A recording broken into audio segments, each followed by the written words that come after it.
Bem-vindos à nossa segunda aula dentre estas três desta nova série da Escola Clássica, em que nós vamos falar sobre latim, grego e a inteligência humana. Tá?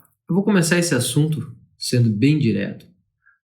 O estudo das línguas antigas é um estudo tradicional, tá? É um estudo antigo já, e está totalmente associado às capacidades que nós adquirimos, as capacidades que os estudantes adquirem para estudos superiores, assim como o estudo da própria língua, tá? Assim como o estudo da própria língua. Porém, nós temos algo especial na língua grega e na língua latina, algo muito especial. A língua grega e a língua latina construíram ou melhor, grandes autores, grandes pensadores construíram uma cultura ou deixaram bens culturais que até hoje nós recolhemos, que até hoje dos quais até hoje nós nos aproveitamos ou que formaram a nossa civilização, certo? Então, grandes pensadores, sábios, construíram a nossa civilização por meio também destas línguas, certo? E quando nós falamos em línguas, nós estamos falando em linguagem, tá? Quando nós falamos em línguas clássicas, nós estamos falando em linguagem, ou também em capacidades lógicas ou disciplinas lógicas do pensamento. Acontece que, se nós vamos ver o contraste dessa educação antiga com a nossa atual, aqui se faz importante pensar um pouco sobre isso. Nossa educação atual tem pouca ênfase na linguagem com relação à educação antiga. Ou seja, nós não somos mais cobrados de utilizarmos, tá? Não somos mais cobrados da utilização de recursos técnicos na escrita, por exemplo, como se vê na retórica, tão elevados quanto estes dos estudos antigos, dos estudos clássicos. Também não somos cobrados de grande vocabulário, não somos cobrados pela escrita de grande vocabulário, de uso de grande vocabulário. Tá? Nós não somos cobrados também de saber sobre diversos assuntos que nos circundam. Nós somos cobrados, às vezes, de assuntos muito específicos, certo? Muito específicos, dependendo da área que estudamos. E nós também não somos mais cobrados desses estudos que não tendem a uma utilidade prática. Atualmente, nós vemos uma educação totalmente voltada à utilidade prática, certo? Mas esses estudos estudos lógicos ou estudos da linguagem, eles não tendem a nos dar ferramentas práticas para o uso imediato, para resolver problemas técnicos, certo? Claro que nós vamos resolver problemas, por exemplo, da escrita, seria algo mais mecânico, tudo bem, mas todos esses estudos vão servir muito mais são muito mais voltados para a excelência humana, como razão, certo? São voltados, portanto, para o nosso pensamento, para a nossa razão, para isto que difere os homens dos animais, dos outros animais, que não se comunicam ou que não podem se comunicar assim como os homens, certo? Então, quando nós falamos em estudar latim e grego, nós estamos falando em resgatar uma tradição que nos dá acesso à realidade, que nos dá acesso a inúmeros assuntos, a inúmeras realidades ou inúmeras partes da natureza que nos circundam, certo? E quando nós temos acesso a isso por primeiro, nós podemos ter certeza, ou nós podemos ter muito mais segurança de que a nossa criatividade aumentará, de que as nossas habilidades para outros tipos de problemas, para resolver outros tipos de problemas, também aumentará, certo? A nossa habilidade. Nós vamos, então, pensar que, ao estudar latim, nós também estamos estudando sobre a natureza do nosso pensamento. Isso pode não fazer tanto sentido no início, mas qualquer aluno que tenha experimentado algumas lições, ou as primeiras lições de latim ou de gramática latina, sabe que não aprendemos muito bem a língua ou não conseguimos avançar muito bem se não meditarmos um pouco sobre os caminhos que a língua latina nos sugere, assim como a língua grega. Tá? Para entender, primeiro, como um estudo de latim nos ajuda nestes passos, tá? Nós precisamos falar um pouco sobre essa gramática latina, tá? Que tem diferenças com relação à gramática portuguesa, ou seja, as regras da língua têm diferenças com relação à língua portuguesa. E a língua grega, do mesmo modo, tem as mesmas diferenças, quase iguais, tá? Com alguma outra variação que não vem ao caso se eu não for citar muitos exemplos ou dar uma aula de grego aqui. Então, uma das primeiras coisas que nós temos na língua latina que nós não temos, tá, na língua portuguesa, por exemplo, é o uso de casos, certo? Os casos da língua latina são fundamentais para nós meditarmos mais sobre a função de cada palavra em uma frase. Então, quando nós nos utilizamos dessa ferramenta dos casos, nós estamos explorando a função das palavras ou as potências das palavras, certo? Então, quando eu tenho uma palavra como, por exemplo, póculum, que é copo, vamos dizer que isso é um póculum, certo? Quando eu tenho esta palavra, eu posso utilizá-la de diferentes modos, eu posso relacioná-la a outras palavras ou a outros objetos de diferentes modos, certo? Eu posso relacioná-la a ações humanas, ou posso dizer que ela também faz alguma ação por analogia, certo? E na língua latina tudo isso fica marcado no idioma. Em grego também isso fica marcado na própria declinação ou na própria flexão. Vamos chamar, na verdade, o correto é chamar flexão, tá? Isso fica marcado nas próprias flexões da palavra.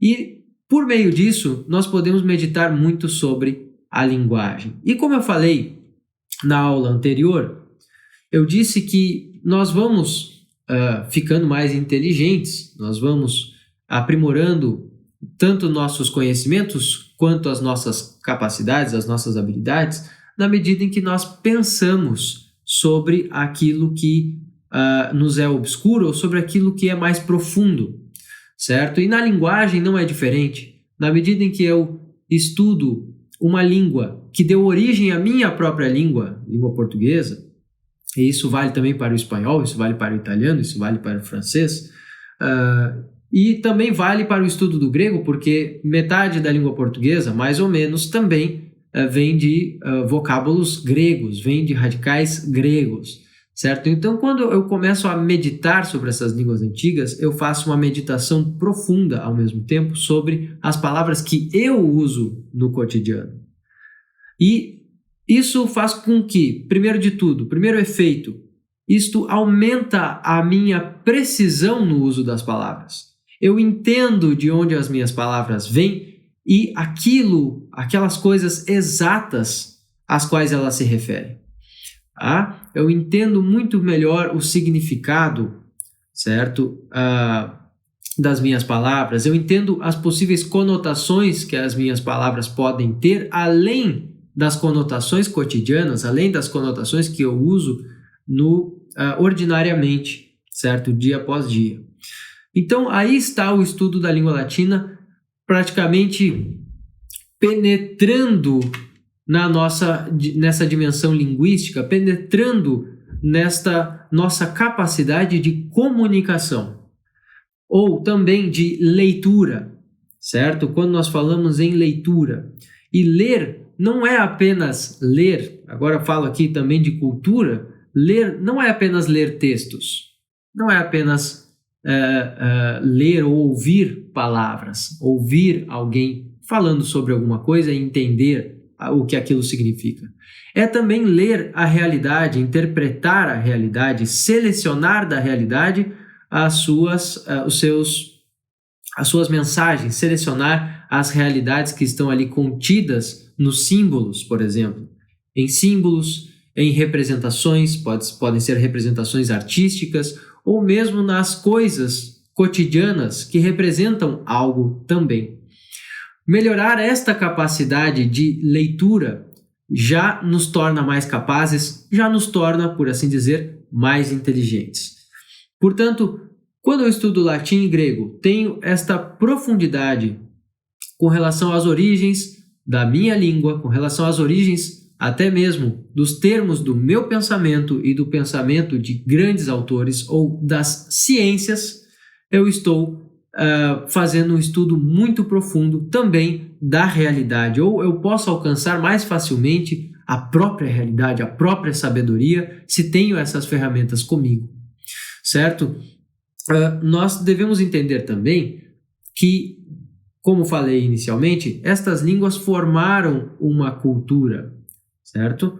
Formaram uma cultura bastante complexa. Então, quando falamos em grego e latim como formador da cultura ocidental, como formadores, elementos formadores da nossa cultura, nós devemos lembrar de que a nossa cultura ou as nossas ciências todas que nós estudamos foram escritas, foram postuladas, ou melhor, as afirmações das ciências foram postuladas por grandes estudiosos e isso inicialmente em grego e latim, certo? Nós temos contribuições de outras origens? Temos, mas essencialmente de grego e latim, certo? Tudo em grego e latim.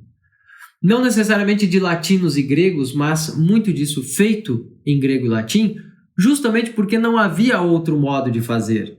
Pelo menos nós vamos ver escritores, nós vamos ver cientistas publicando seus tratados, publicando seus conhecimentos, todos em latim no Ocidente.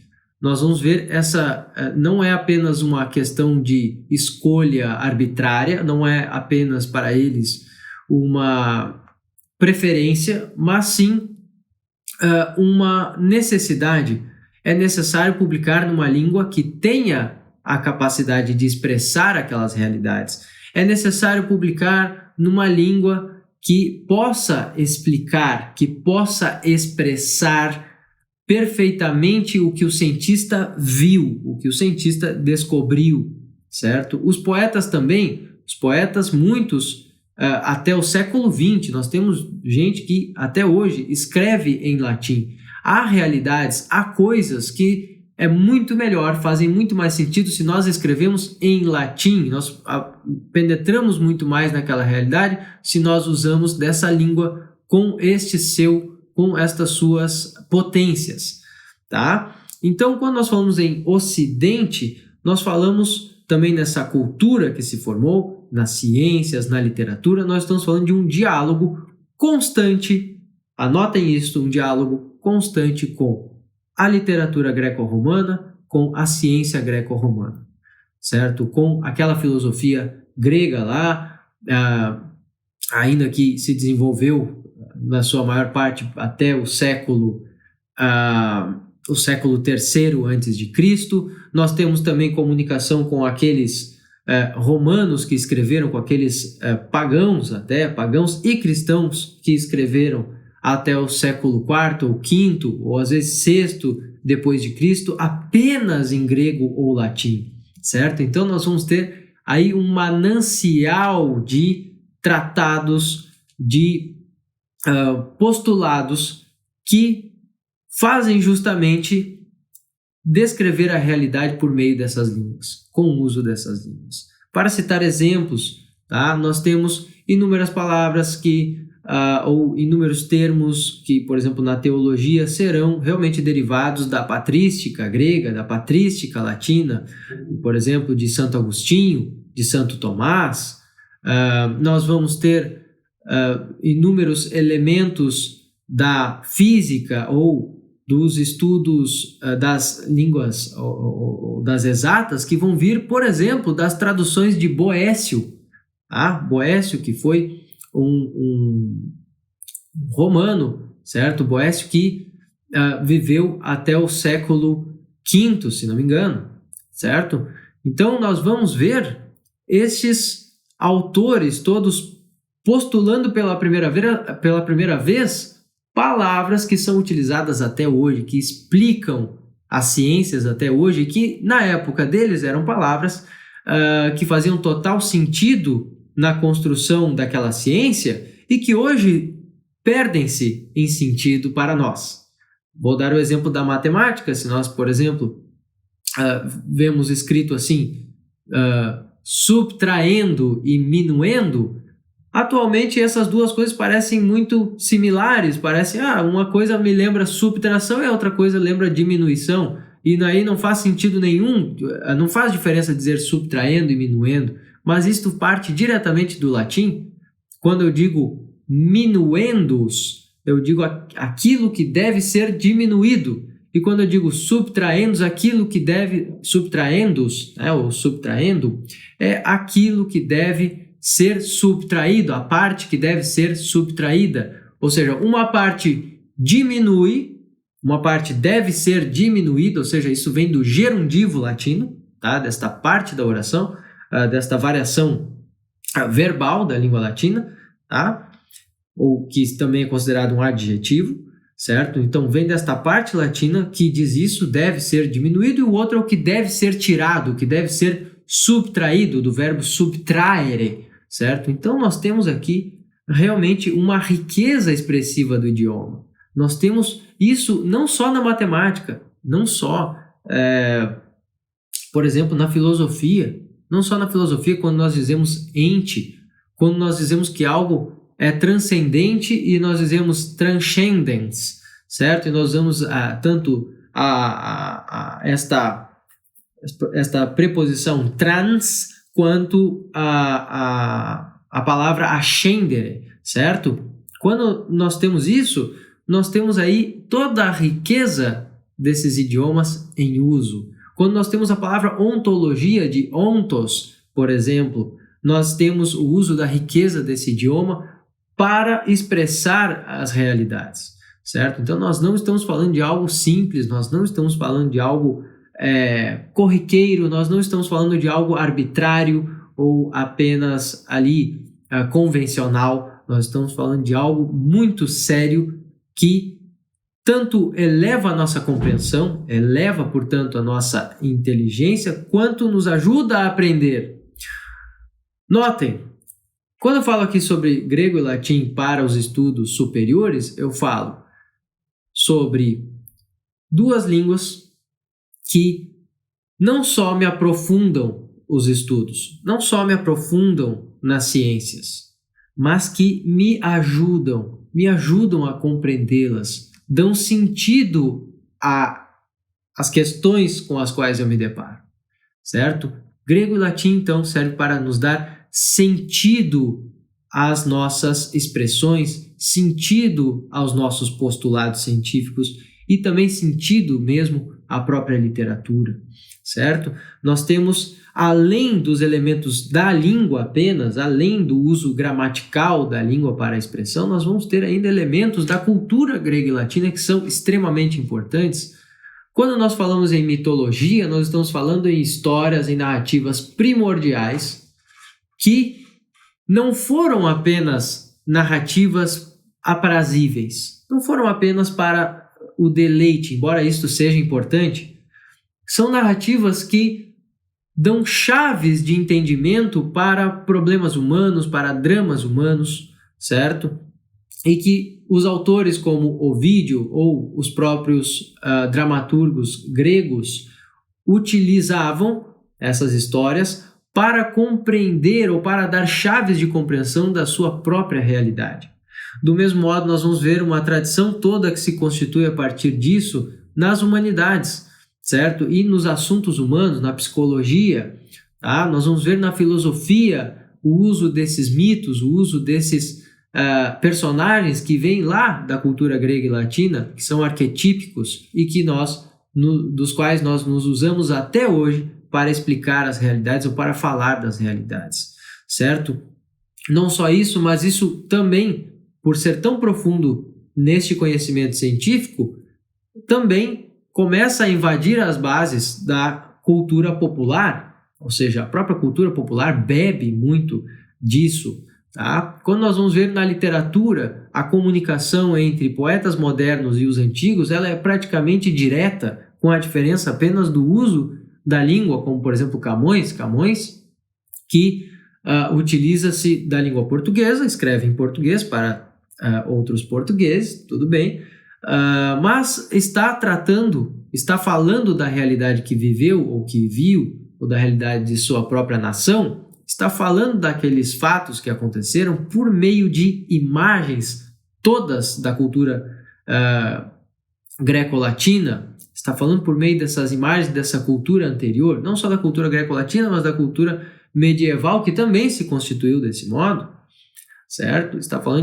Está ligado totalmente à tradição e que também constrói ou escreve uma língua portuguesa totalmente baseada ou muito bem alicerçada na língua latina. Então nós vamos ver em Camões justamente quase que uma aproximação da língua portuguesa com o latim. Seria uma aproximação muito bem-vinda da filha com a mãe, certo? Com a língua mãe. A língua portuguesa, que não é nada mais do que um latim corrompido, um neolatim, certo? Um latim novo, vulgar, a partir de um latim vulgar, ligado agora na poesia, ligado agora na literatura à sua mãe, a sua língua formal de origem. Então, pessoal, esta é a relação. Latim, grego e inteligência estão completamente ligados por meio tanto da tradição do conhecimento, que não é inescapável, na verdade, que é inescapável essa tradição. Ou seja, quando nós estudamos o que estudamos hoje, atualmente, nós estamos de algum modo ligados a essa tradição sem conseguir apagá-la. Ou seja, é muito difícil de apagá-la. Nós podemos tentar substituí-la de algum modo, tentar até mesmo disfarçá-la, mas nós sempre recairemos num problema desses estudos tradicionais.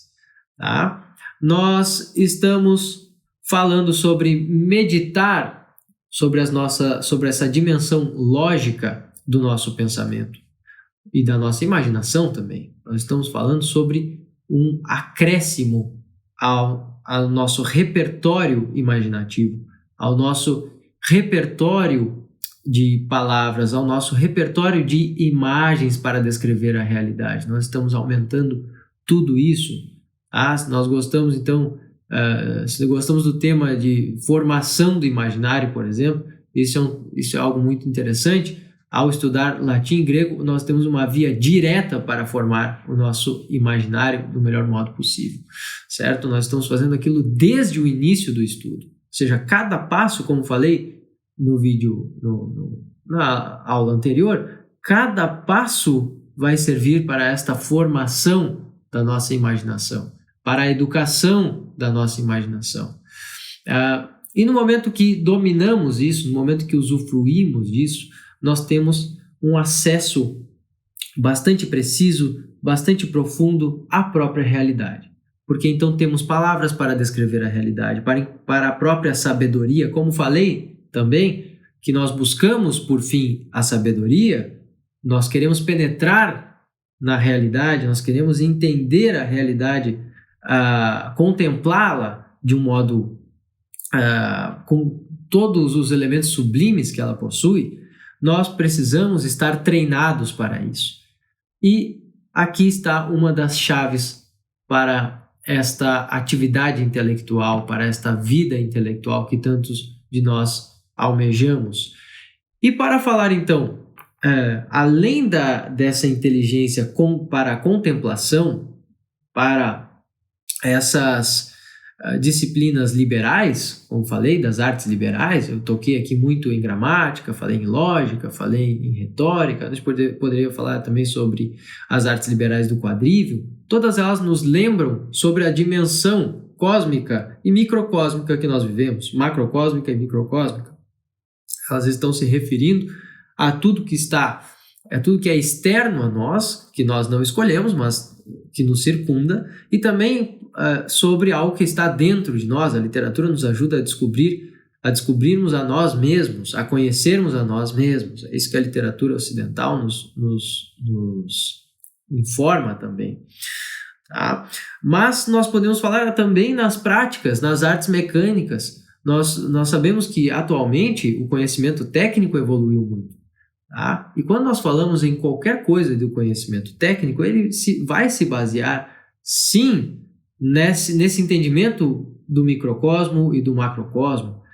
Nós vamos precisar desses estudos anteriores, nós vamos precisar dessas meditações anteriores para construir algo novo na contingência que a realidade possui, na contingência que a vida, que a nossa dimensão material possui, certo? Ou seja, mesmo naquela parte que nós não podemos controlar tanto quanto a nossa imaginação. Eu posso imaginar, por exemplo, a bola quadrada do Kiko, ou imaginar, ou pelo menos conceber essa ideia, mas na realidade não posso criá-la, ou posso criar alguma outra coisa que não seja, mas que lembre do conceito, beleza? Mas na nossa inteligência prática, na nossa criatividade, isso há um efeito estrondoso, isso há um efeito avassalador na nossa capacidade criativa para as coisas práticas também. Então nós não estamos falando apenas de uma dimensão intelectual, apenas de uma dimensão lógica ali, teórica, mas estamos falando também das coisas práticas.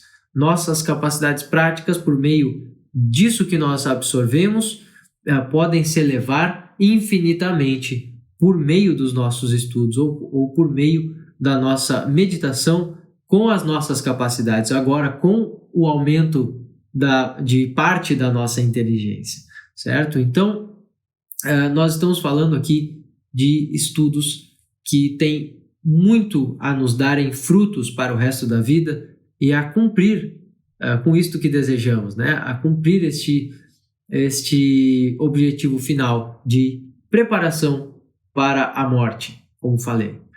Certo? Então, eu fico por aqui, por hoje, e na próxima aula eu vou falar sobre o caminho do latim e do grego até a filosofia e as ciências. Tá? Eu vou falar um pouco sobre a ordem dos estudos, aqueles estudos, em que ordem nós podemos fazer esse estudo, estudar antes latim ou grego, tá? Estudar latim e grego acompanhado de outras ciências, vale a pena? Onde eu posso encontrar bons autores para aprender sobre determinados assuntos, certo? Eu vou falar um pouco, então, sobre esse assunto da ordem dos estudos e de como chegar ou como ter bons estudos para a preparação para os estudos superiores, para as ciências já teorizadas e para a filosofia também. Então, por enquanto é isso. Muito obrigado a todos que ficaram até aqui. Podem deixar perguntas, podem comentar e podem pedir à Escola Clássica o que vocês desejarem. O que estiver a nosso alcance, nós atenderemos. Muito obrigado.